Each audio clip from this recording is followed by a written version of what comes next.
Hey, we know that the custom is we blow shofar during the month of Elul, every day. The only day we don't blow is Erev Rosh Hashanah, we don't blow. The Torah says that where did this custom come to blow shofar? On Rosh Chodesh Elul, Moshe Rabbeinu went up the third time to Shemayim to get the second luchot. In order for the Jews not to forget him and make the mistake of the golden calf, he left instructions every day they should blow shofar, just to remind people that Moshe is alive and everything is well. So it comes out that the custom to blow shofar during Chodesh Elul began from the days of Moshe Rabbeinu, which is very, very interesting. They say Elul stands for the letters Ani L'Dodi V'Dodi Li. The last letters of Ani L'Dodi V'Dodi Li is Yud, Yud, Yud, Yud. 4 times 10 is 40 days. Those are the 40 days that Moshe was in Shemayim. So there are a lot of hints. We call that remozim as to what happened and where. Okay, let's see what we can do. Pasha Shoftim. So the Torah says, Shoftim v'shotrim titen l'cho v'cho shorecha. Rashi says, Shoftim are judges. Judges make the laws. Shotrim are police. They're the ones who enforce the law. Without the enforcement, the law has no meaning. You can't force a person to do. That's the problem with the Bet Din today. The Bet Din has certain power, but they can't subpoena, they can't do a lot of things that they would need to do. And therefore, we have Shoftim, but we don't have the Shotrim. Without the Shotrim, it makes it very hard for the Bet Din to do what they have to do. What are sheriffs? Shoftim are judges, Shotrim are police that enforce the law. Like sheriffs? What? Like sheriffs here? Correct.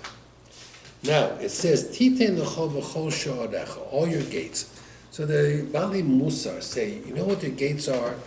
Your eyes. You should put control on your eyes so you don't see, or your mouth, or your ears, what you hear, or what you smell. That means a person has gates, where information comes into your body, your head, your brain. It says, Shoftim v'shotrim, you should put guards on all your gates. That's what's brought down. Shoftim, judges. Judges, and Shotrim are police. Then it says, Losatem mishpat, don't pervert justice. That means you have a case, and a person is very rich and a person is very poor. You can't say, what difference does it make to the rich man? I'll find him guilty, so he pays the poor man. It's tzedakah. No, you can't do that. Lo sakir ponim, you can't show favoritism. You can't be friendly with one and not friendly with the other. Lo sikach shochad, you cannot take bribes. Shochad. Ki shochad, why? Because if you take bribes, ya'aver einei chachamim, it blinds the eyes of the chachamim, bisalef divrei tzadikim, and it makes even the biggest tzaddik see unclear. That's how powerful a bribe is. That means a person can say, I want to give you $100. Okay, but I want to judge the case honestly. No problem, but take the $100 anyway. Will he judge the case honestly? Even if he wants to, that shochad just destroys it. It doesn't happen. The Gemara in Ksuva says, shochad she'osechad. It has the ability to make the person who gives you the money and you have the same opinion. She'osechad. It makes you one mind. You lose objectivity. There's a famous story with the Sma. The Sma is a Pirush on Shulchan Aruch. And he had a court case. And he argued his case, and the Bet Din ruled against him. So he was furious. How could you rule against me? I wrote a commentary, a Pirush on the Shulchan Aruch. He says, what's the basis that you ruled against me? He says, I'll show you. It's a Sma. He says, it's my opinion? Yeah, you wrote an opinion that says you're wrong. But since it was his case, he didn't even remember what he wrote. That means he knew, he when he read what he wrote, he says, you're right, I'm wrong. But he was so engrossed in his case that he just couldn't see it. He thought he was right, and by his own words written 10 years earlier, he was wrong. He just couldn't see it. There's a famous Gemara in Ksuvas. The Gemara in Ksuvas says that one of the Amoraim was crossing the bridge. and someone held the bridge. It was a very shaky bridge. Well, someone held the bridge. So he said to the guy who held the bridge, "Where are you going?" He says, "Oh, I'm going to that town. I have a din Torah." So he was supposed to be on the bet din, this rabbi. He says, "I can't be on your bet din." Why? Because he held the bridge. Another case that Gemara brings down was one of the Amoros were walking. He had a feather on his head. He didn't know it. So someone came by and brushed the feather off. That's it. What are you doing? I'm going to bet din. Ah, I'm sorry, I can't hear your case. You cleaned my hat. I can't do that. That's it. So Rav Pam was very interesting. Rav Pam asked the question. He says, "Come on, just because you hold the bridge, that means if I'm walking into the courtroom and somebody opens the door for me, boom, that's it. I can't judge the case. I'm so petty." So Rav Pam says we don't understand how far Hakarat HaTov goes. We think a person does you a favor, you say thank you, you're done. Hakarat HaTov, it's a lifetime obligation. When a person does you a good deed, you have to really be thankful your whole life. So they understood what it means to be thankful. And therefore they were very, very careful if someone did them a favor not to do anything different. But we don't understand it, and that's why it doesn't make sense to us. There's a very famous Zohar. Listen to this Zohar. The Zohar says as follows, that at the time the Beit HaMikdash was being destroyed, the angels asked Hashem, you wrote in your Torah that, like say for a bird, if you shech the bird and the blood spills to the ground, what are you supposed to do? Cover it over. And yet look at all these Jewish people that were killed in the Beit HaMikdash was destroyed, and no one buried their bodies. Beitar. You wrote in your Torah, you can't slaughter a mother and a child the same day, a cow and the calf. Yet, you let the enemies destroy Jewish families all in one shot. You wrote in your Torah that before a house can become tameh, you have to clean out the house from all the material. And here, the enemies came and burned everybody's houses with all their material inside. So you are doing things in the world against Bnei Yisrael that goes against your Torah. That's what it says to Hashem? That's what the angel said to Hashem. Uh-huh. So Omar Lem HaKadosh Baruch Hu, so HaKadosh Baruch Hu said to them, Klum yesh shalom ba'ol? Tell me something. Do the people in the world live in peace with one another, or do they always argue? They always argue. He says, Hoel ve'ein shalom, if there's no peace, ein klum. They don't have the protections of the Torah. The Torah is our protection.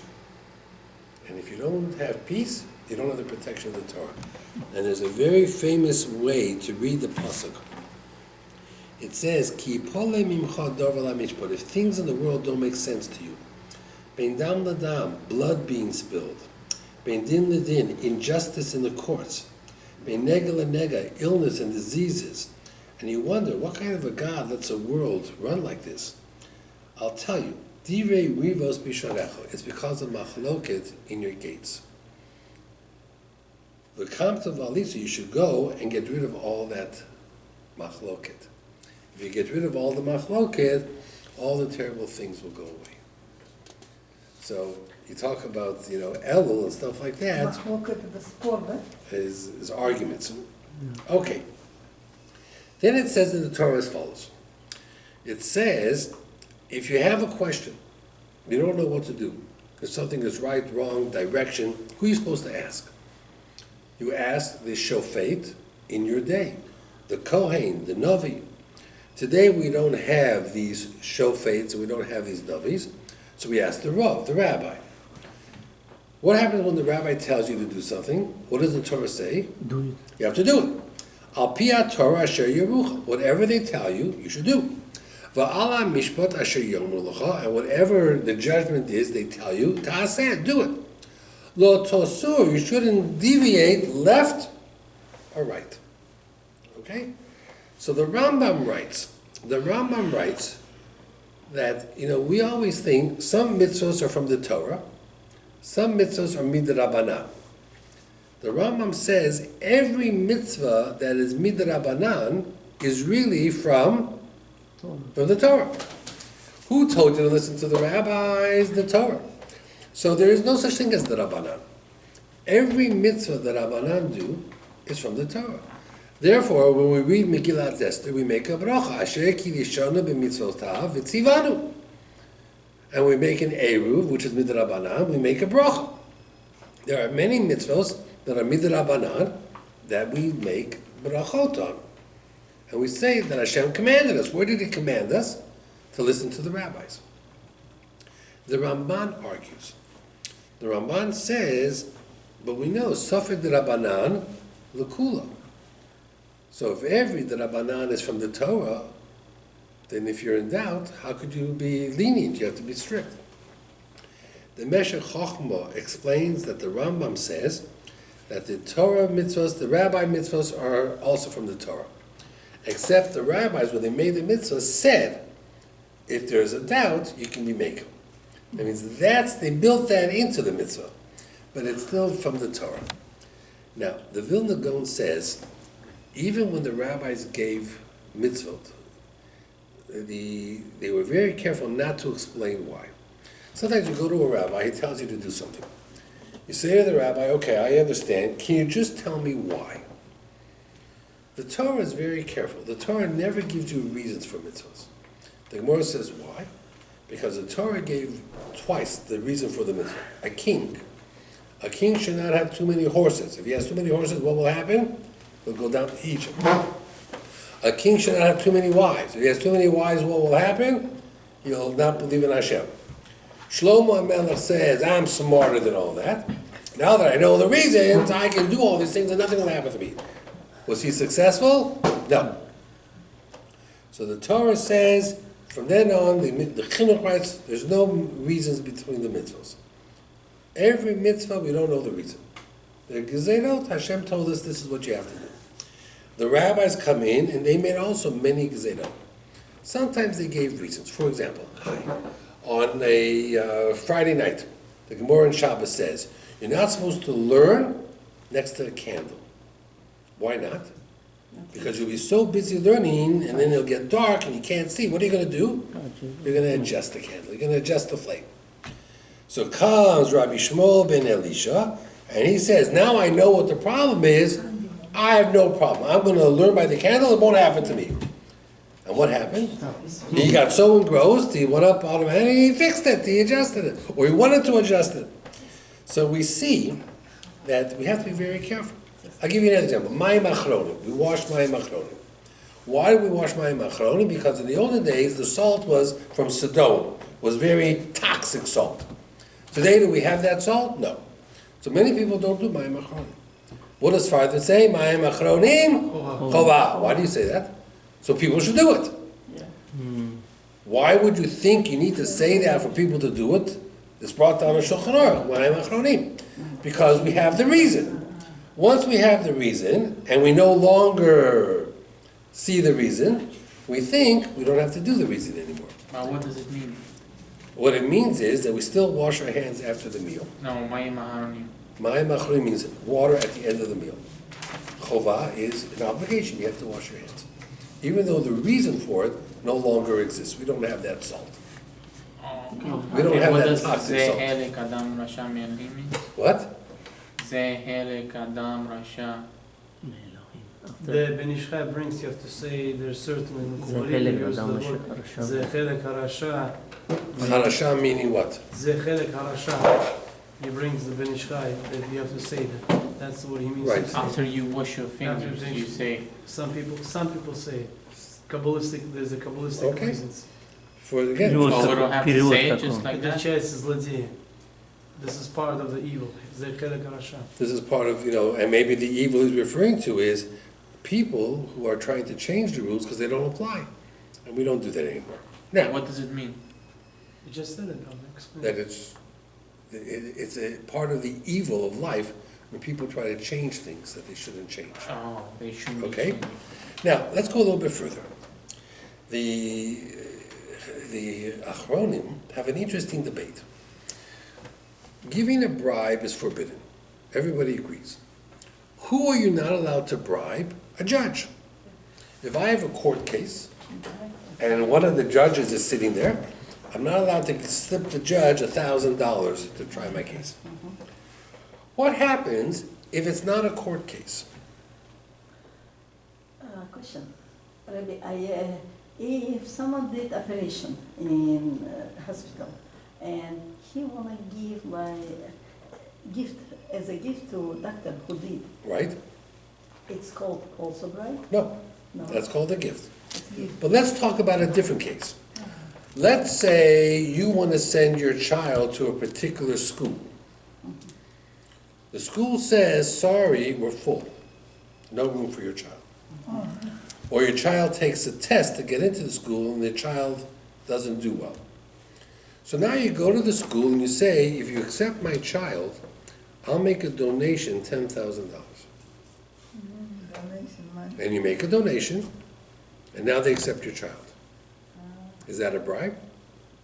Yes. This donation. It's a bribe. Right. Even though it has nothing to do with judging. We have cases like that now in the court. Famous movie stars gave money so their children should be able to go to certain colleges. Okay? Let's say you want a particular job. And your son graduates law school, and you want him to work in a special law firm. They're not hiring, but you have a good friend who's a politician. And your good friend, the politician, calls up and says, could you hire this guy? You'll be a personal favor to me. And then you give the politician some money for that. That's a bribe. Right. So when it says you can't give a bribe, so it's a big machloket. The Chazon Ish says it only applies to judges. It doesn't apply to anything else. But a lot of opinions say that bribery applies everywhere. You're not allowed to use connections. Now, the Gemara brings down, it's an interesting Gemara in Sanhedrin. The Gemara says that there was a time when they couldn't judge capital cases. And there was someone named Bar Chama who was accused of killing someone. So the Reish Galusa, the head of the Galut, which was a political appointment, like the governor, he said that if he's really guilty, we're going to give him a punishment. We're not going to kill him because we don't have the power. What was the punishment? We're going to blind him. Because the Gemara says someone who's blind is like he's dead. In the end, someone came up and found a defense for him, found him not guilty. He gets up, the Gemara says, kisses the guy, and says, I'm going to pay your taxes for the next year.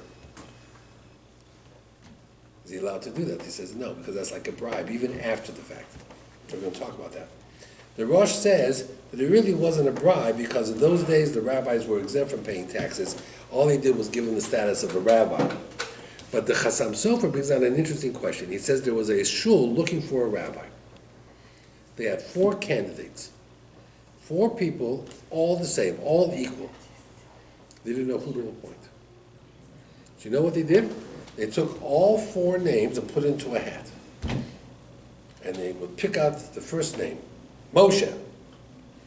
Then they said to the community, okay, Moshe is the candidate for rabbi, vote, yes, no. So they had a vote, the majority said no.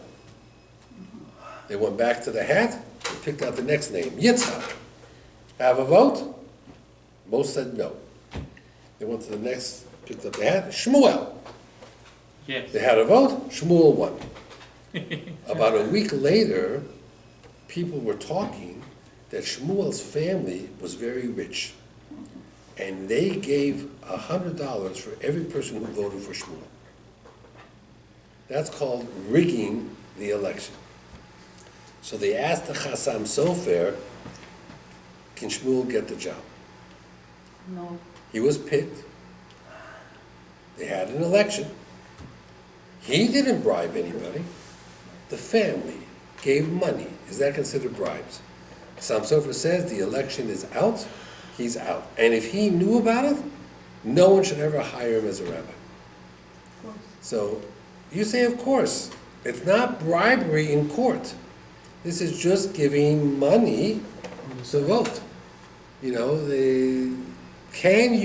let's say Donald Trump would come to New York and say, everybody who votes for me, I'll give him a $50 check. Right? Is that allowed? Would that violate New York law or government? Probably. You can't buy an election, that's what it comes out to. So the idea of giving bribes even applies to non-courtroom situations. Okay? Rav Zilberstein had a case where someone was looking for a job in the yeshiva, and his father was on the board. So his father was using his connections with the principal and everybody else to have his son hired. Rav Zilberstein says he can't work there. You're not allowed to use connections. You have to get the job on your own merit. You can't have someone else do it for you. Okay. А если где-то кто-то работает, и вдруг позиция освободилась, и она хочет свою подругу, что это считается как брайб? Она что, протеже сделала ее? She's asking the question, saying if a lady works in the job and she tries to live with her job and she wants to give it over to somebody else. She can make a recommendation that I have somebody that I think will do a very good job, but the company has to interview the person and offer the person the job. Your recommendation will go far because they respect you, they like you. So if you say, I have somebody that is just as good as me, it makes a big difference. But if they find out that you really didn't know the person gave you $500 to say that, now what's going to happen? Now break. You understand? There's a big difference between, just like, let's say I'm renting an apartment and I have a lease for a year. After 6 months, I want to buy a house. The landlord says, well, we have a lease. So I say to the landlord, no problem, I'll find someone. I have a cousin who will rent. Is he a good person? He's a good person. The landlord might say, thank you very much, I accept, that's perfect. But if my cousin gave me $500 for this service, it becomes tainted. It's not good. There's a famous story. Listen to this story. I once told it to you. There was a Sephardi Chacham named Chaim Kafusi. He was one of the 4 students of the Ari HaKodesh, from the Arizal. And he was the head of the Bet Din. And as he got older, he lost his eyesight. He couldn't see. So people started talking. The Pasuk says that if you take bribes, it causes you to go blind. This guy is going blind. Must be he took bribes. So he felt very bad. So he davened to Hashem, and it says that his eyesight came back. And his eyesight came back crystal clear. It was perfect eyesight. It was a miracle. And since that day, every time he signed the Psak Din, he would sign it Hashem Nisi, Hashem who made miracles for me, Chaim Kafusi, because it rhymed. So it's a story that is printed in one of the forms that I have. The Chidor brings this down. He says that there was this Chaim Kafusi that as he got older, he became blind. It had nothing to do with anything.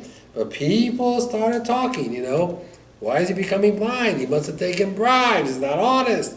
So he was so upset that he davened. It was in the paper? What do you mean? Was it The story was in the paper? It was in a sefer that I have. I printed it from a sefer. Because it's Arizal, how many years ago? 400, 500 years ago. 400 The Arizal was in the 1500s. 500 years ago. Okay. And The that was Shulchan- his student, right? Yes, was one of his students. The Shulchan Aruch has a question. You go to court, you have a court case. The judge rules in your favor. You won the case. Now you want to give the judge a present. Is that considered bribery? After the court case is over. No. The Shulchan Aruch says yes. It's called shoched mu'uchar, delayed bribery. He says you have to understand bribery. No matter how the money goes from you to the judge, if the judge takes it, down the road in the future, he'll not be able to see straight. He says you're never allowed. That means, let's say you have a din Torah, and the Bet Din rules in your favor. It's right before Purim, so now, on Purim, you deliver shlach mono to each of the judges. You can argue, mishloach mono, there's a mitzvah. You didn't come last year or the year before, why are you coming this year? Well, I just met you, I'm very happy with you. Answer is, no. That means even mishloach monod, even any bribe, even after the case is over, Torah says no shaking hands. I'm very strict about that. People come to me to get a decision, I ask them, they ask me how much it's going to cost them. So I always tell them it doesn't cost any money. They said, why? Your time. I said, I know. But the first question anybody's going to ask you is, oh, you got that psak, that decision? How much did you pay the rabbi? It's the first question. How much did the rabbi charge you? So you have to say nothing. Otherwise, I won't give it to you. They said, okay, is there a box I can put some money in? I said, there's no boxes. Nothing is nothing, not even $1. You leave me $1, I'll take the piece of paper, I'll tear it up. Sometimes I say to them, buy a house, I'll do the mortgage, but most of the time I say to them, there's no cost. But give them some example of questions they ask you. Give them. Well, let's say, for example, on a divorce case, and they need a decision, do we need to get or not need to get? So I write up a letter. Or even a letter, for example, about keeping Shabbat, and they don't have to take the test on Shabbat. I don't want anybody to say, I bought the letter from the rabbi. I want them to be able, even if it ever came to court, they could swear, I did not give the rabbi $1. He wrote the letter because it was the right thing to do. Has to be done. Okay. The Ben Ish Chai. Listen to this story from the Ben Ish Chai. Very unusual story. Ben Ish Chai has very unusual things. The Ben Ish Chai says that a man once came to him in a dream.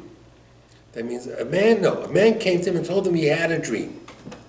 In his dream, he was sleeping, and a stranger walked into the room and said, hi. The man said, who are you? He says, I'm your best friend. He says, you're my best friend. I don't know who you are. What's your name? He says, my name is Sheker. Sheker means? Liar. Liar. He says, liar, get out of here. I don't want anything to do with you. My whole life I fought against lies. You call me your best friend? I'm not your friend. Get out. So this guy says to him, okay, I'll leave you alone for one day. But remember, I'm your best friend. Okay. He gets up in the morning, can't believe this crazy dream, goes to work. He's sitting at his desk, he's working, his boss comes in and says to him, so, Moshe, how's it going today? He says, it's going fine. Why do you keep asking me? Because you don't trust me? I can't stand you. You're just a horrible boss. I just wish you would leave me alone. He said, I'll leave you alone, you're fired. Then he goes to the hospital to visit an uncle who's sick. So the uncle says, I really like when you come. He says, you think I want to come? You think it's easy for me to come? Die already. You're a rich man. Let me get your money. I come in just so I should be in the will. It's about time you drop dead. You're not going to get any better anyway. I'm tired of coming. Guy wrote him out of the will and says, I don't want to ever see you again. Comes home. His wife says, hey, I bought a new dress. Do you like it? He says, what do you like it? It's horrible. Give it back. She screams at him. Sits down for the meal. He says, no, did you enjoy supper? He says, the food was terrible. So that's it. I'm not going to make supper for you anymore, and throws him out of the house. Then this goes to sleep on a park bench. He's sleeping. And this friend comes back and he says, so, how was your day without your best friend? How was your day? Did you have a good day? It's like in the movie, liar, liar. Liar, liar, right? Did you have a good day? So, the Ben Ish Chai was trying to say that nobody lies. We don't want lies. But he says, in life, you don't always have to tell the person next to you the truth. Sometimes it's best not to say anything, right? He says that you have this friend called Sheker, and we assume that everything is black and white. Something is all good or all bad. He says the truth is there's nothing really ever that's black and white. When your wife asks you, do you like my dress? The answer is yes. When your boss asks you, how are you doing today? Say, fine, thank you for asking. When you visit someone in the hospital who's sick and you really don't want to go, but he's a relative, you say, have a refuah shalem. I mean, it's a very interesting Ben Ish Chai story, very interesting story, how the Ben Ish Chai says you have to put things in perspective. Not everything is black and white. 49 shades of grey. What? 49 shades of grey. Yeah, not everything is black and white. Okay?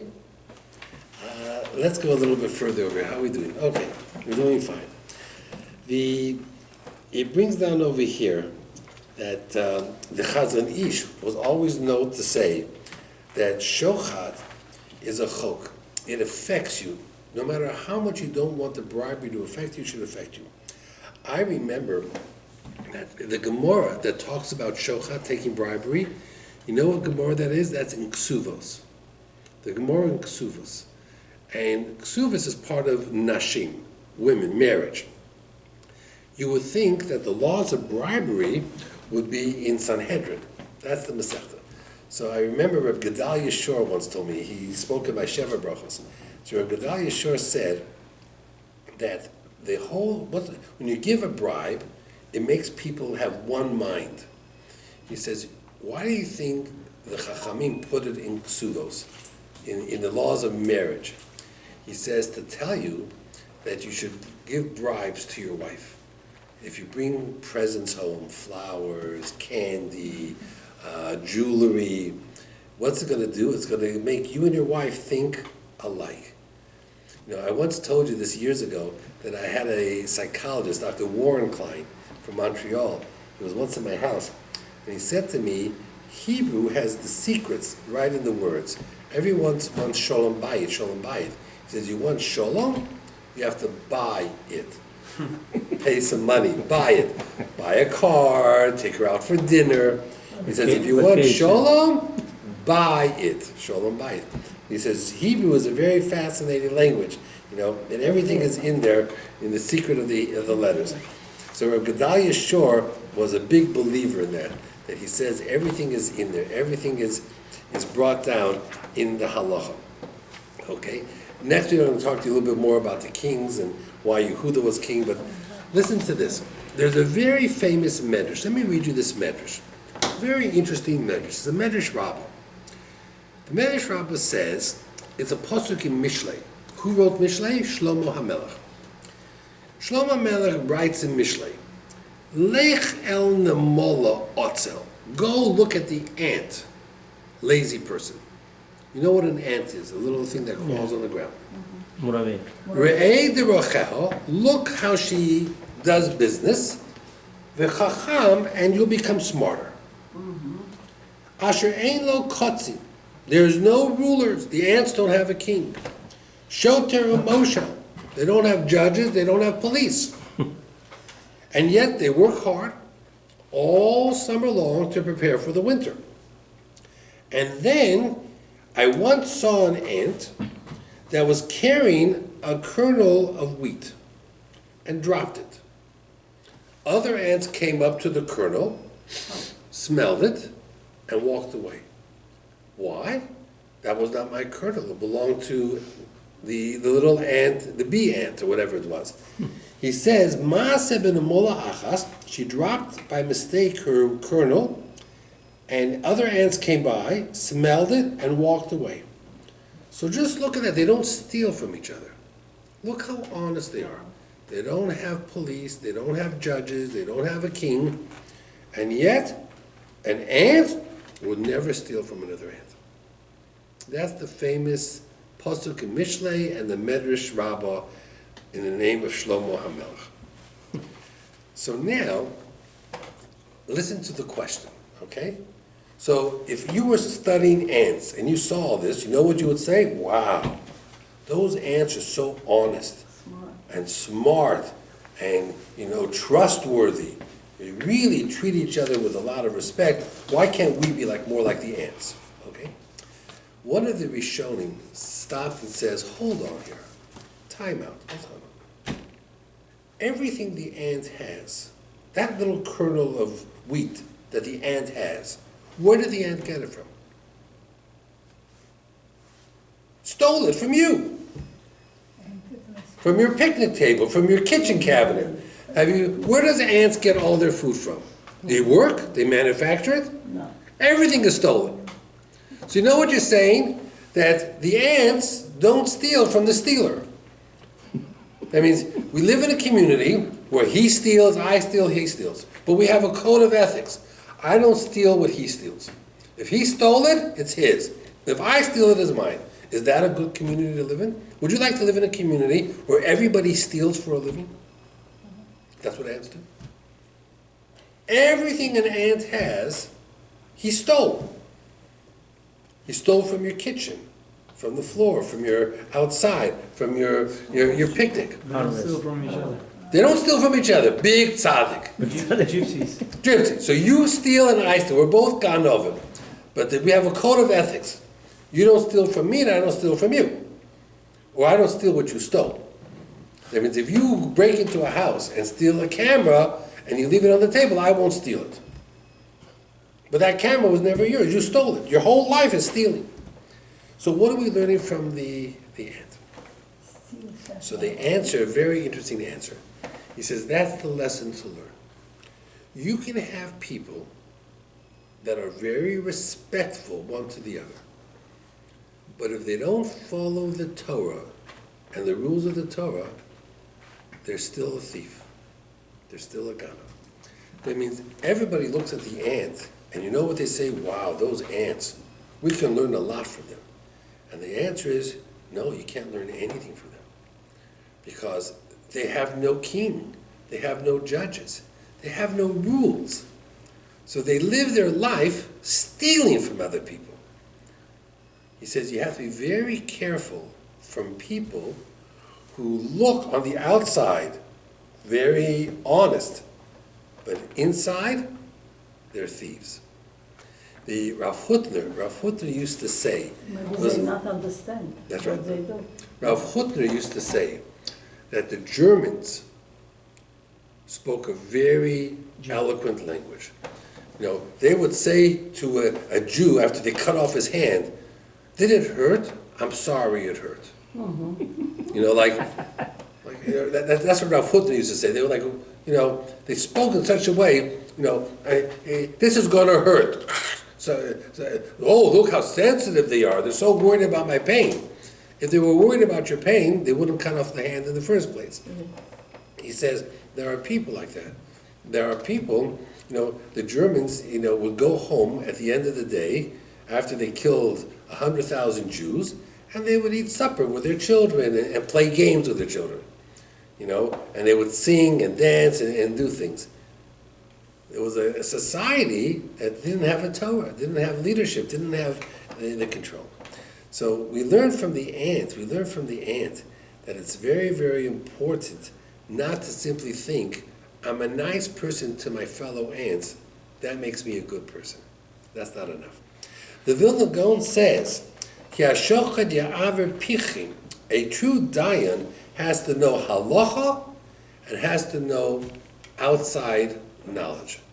The Vilna Gaon believed that if you want to judge a case, you have to know math and science and everything else. You just can't know halacha. You have to be worldly. That was something that the Vilna Gaon was very much a believer in. Dayan has to know mathematics, physics, Everything. chemistry, everything. Correct. They bring down a story that it's very interesting. The Chazon Ish used to say, he says that a rabbi, besides knowing everything, he has a certain siyata d'shmaya.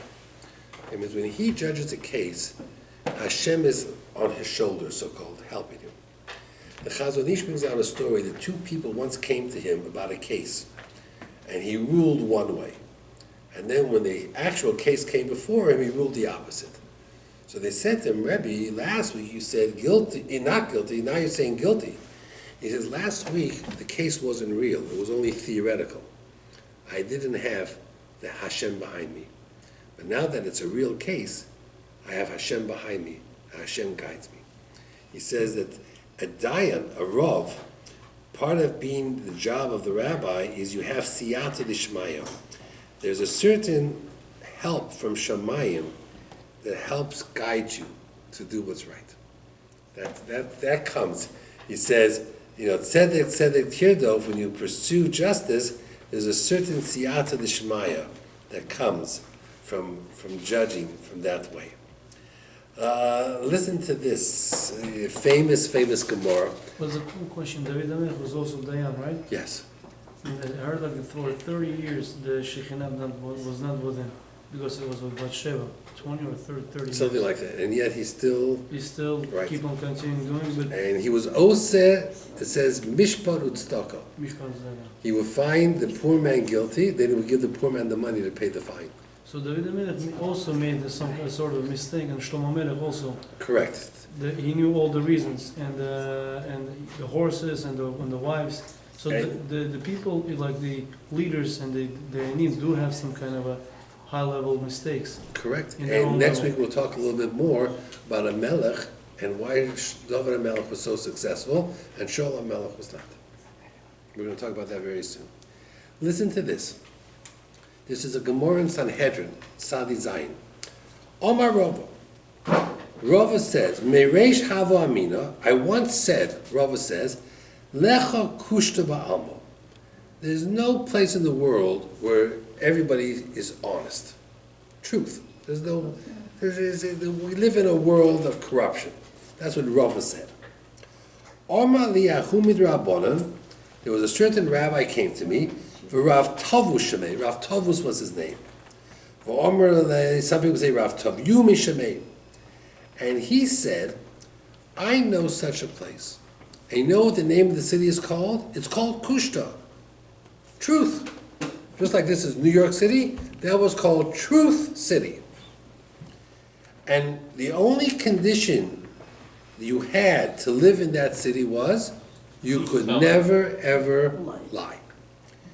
He says one time a neighbor came knocking at the door, and the wife was washing her hair, and the husband was embarrassed to say, my wife is in the bathroom or in the shower washing her hair. So they asked, is your wife home? And he said, no. A few days later, both their children died. When the city found out that someone died, and it never happened, no one ever died, they made an investigation, and they said, what happened? And he said, well, a neighbor came knocking at my door, my wife was in the bathroom. I didn't say she's in the bathroom, I was embarrassed. So I said, she's not home. He says, I understand. What you did was for tzniut, I understand.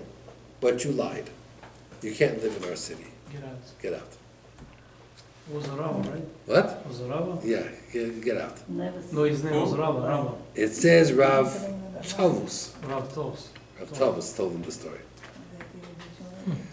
So he says, you know, Never lied in his lifetime. he never lied. He says, it's bad enough. Some people think, you know what's really bad? If I lie to somebody. So Rabbi Yisrael Salanta says, you know what the worst thing is? Not when you lie to somebody, when you lie to yourself. That means in life, you know, Elul comes or Shoshana comes, we're supposed to do a cheshbon hanefesh, we're supposed to figure out where we're going in life. He says, sometimes people lie. I understand that. But the worst thing is when you lie to yourself. He says, you know, you're talking about judges. He says, you know, we're all judges. A person walks into a room, we automatically look how they stand, how they sit, what they're wearing. In our minds are a little courtroom. Every single person, every day we meet hundreds of people, we're judging them in our mind. This is a person I like, this is a person I don't like, this is a person I think is good. He says, you got to be so careful. You think Shoftim has to do with courts and betting. He says, everyone in their life is a judge. The way people look, dress, and talk, where they live, where they go to school, how they daven, who their friends are. He says, every day we judge family, we judge children, we judge grandchildren. We're judging the world all the time. And you have to be very, very careful how we judge people. Okay. One last thing I'm going to share with you. We're doing okay time-wise. This is something you may have known, maybe you didn't know. I always like to tell you stuff maybe you don't know. This is from the Torah Talmud. Listen to this. Amongst the million of Jews that were put in concentration camps in World War II, there was a little-known woman. Her name was Gemma, Gemma, LaGuardia Gluck. Who was she? She was the sister of the mayor of New York. we have an airport here called LaGuardia. It's named after Mayor Fiorello LaGuardia. What you didn't know was that Mayor LaGuardia was born in Italy to a Jewish mother. He was Jewish. Yeah. You knew that? Now you start and I understand. I didn't know that. You start. The LaGuardia children, Fiorello and Gemma, were born in New York City to a Jewish mother, Irene Luzzatto Cohn. Oh my goodness. Wow. So, Shmuel Tzadok. And they were raised in a Jewish home. wow. They were raised in a Jewish home. They moved back to Italy, and they were raised in a Jewish home. And some of the members of the LaGuardia family attended the Rabbinical College in Padua. Wow. Now, in 1933, he ran for mayor of New York and was elected. Once in office, he was anti-Hitler. He would always talk as the mayor how horrible Germany was and how fascist they were and how we have to resist them. It was right before Second War? Yeah, right before the Second right War. before, yeah. And what happened was Hitler couldn't take it. And the German government protested to Cordell Hull, the U.S. Secretary of State, and said to him, go to that mayor in New York and tell him to close his mouth. He keeps talking against the German country. And Cordell Hull said, as much as I'd like to do that, in the United States of America, he has freedom of speech. And the more I try to quiet him, the more he's going to talk. Okay. In 1938, a division from of German soldiers entered Czechoslovakia.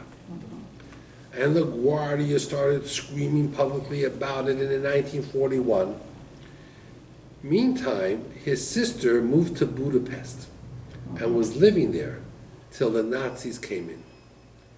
And the Nazis captured her.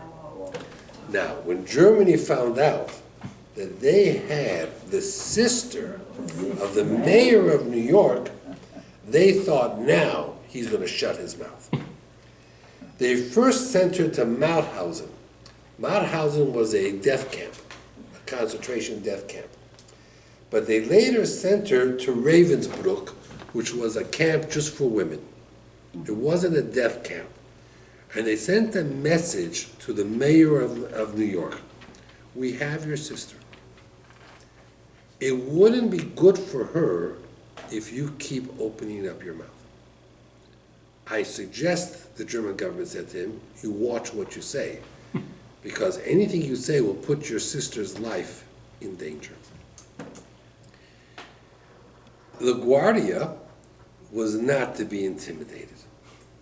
The German press labeled him a dirty Talmud Jew. Imagine, the mayor, they called him a dirty Talmud Jew and a shameless Jewish lout.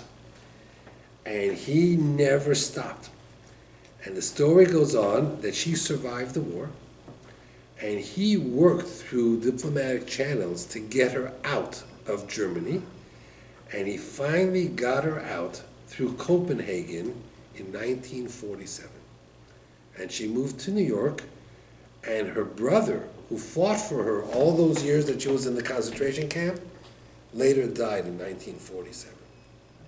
So shortly after she came to New York, he died. LaGuardia. After she came. But the story, what we learned from here is, number one, I did not know that the mayor, LaGuardia, was Jewish. I did not know that. Father no Jewish. Yeah, Father also. father also.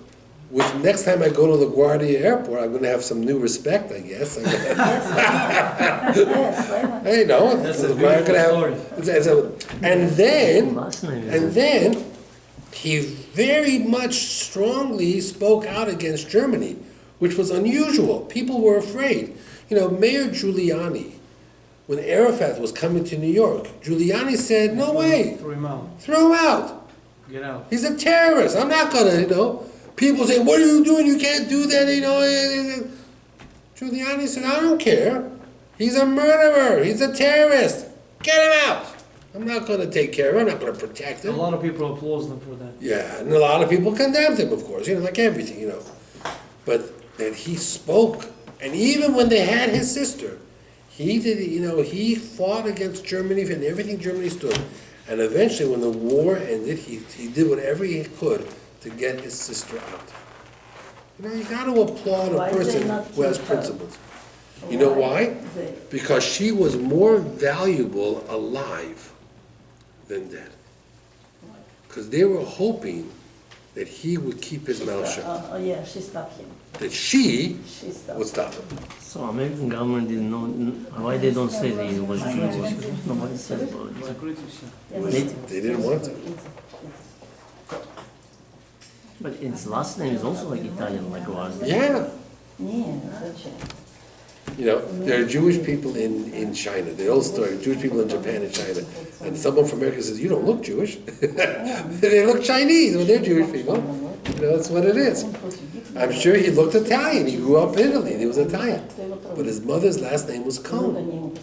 And they're born in Italy or born? It says here they were born in New York and then they moved back to Italy. And then they came back to New York. But his sister moved to Budapest. Fascinating story. It's interesting. Wikipedia says about it or no? What? The Wikipedia. You have to look it up. Look up LaGuardia and see if it says it. I didn't check. That'd be interesting to see. Have a good night, everybody. Good night. Thank you. You're welcome.